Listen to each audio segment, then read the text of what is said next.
Bonjour, je m'appelle Hélène de Cointet, je co-dirige Safran Corporate Venture.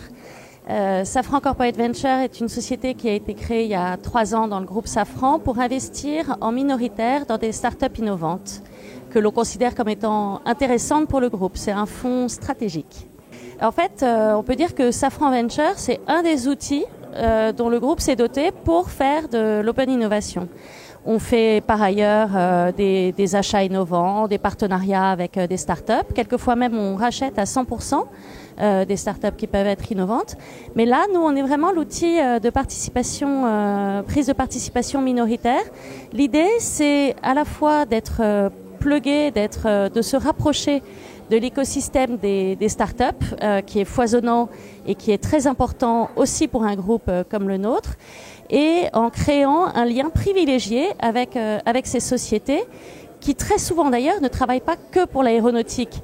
Donc c'est ça qui est intéressant et c'est pour ça qu'on est ouvertement minoritaire, non contrôlant, c'est qu'on co-investit avec d'autres investisseurs et qu'on laisse bien entendu la société se développer aussi sur d'autres secteurs. On a investi, depuis la création de Safran Venture, on a investi une vingtaine de millions d'euros dans 8 sociétés.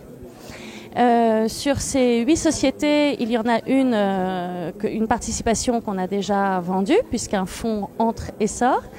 Et il y en a 2 qui ont fait l'objet d'introduction en bourse.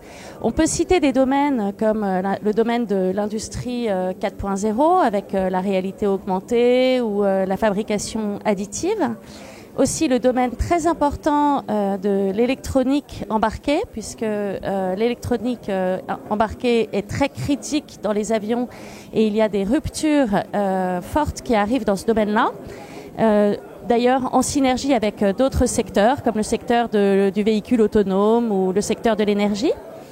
On regarde aussi et on a aussi investi dans des sociétés qui font de la transmission de données, à la fois pour les télécoms, mais aussi demain pour les avions. Et on peut aussi citer bien sûr les nouveaux services, puisque on développe, comme les autres industries, des nouveaux services autour des données. Et on a investi dans une société qui travaille là-dedans. Et enfin, le petit dernier, le petit nouveau, qui est une société qui est primée aussi aujourd'hui, je crois, qui est une société qui a développé une brique pour la propulsion hybride. Et sur ces 8 sociétés, enfin donc 7 aujourd'hui qui restent en portefeuille, les 7 ont des partenariats très forts avec des sociétés du groupe Safran qui sont non exclusifs, mais qui sont des partenariats puisque on considère que quand on apporte notre argent dans leurs fonds propres, notre idée est aussi d'apporter de la fertilisation croisée avec le business.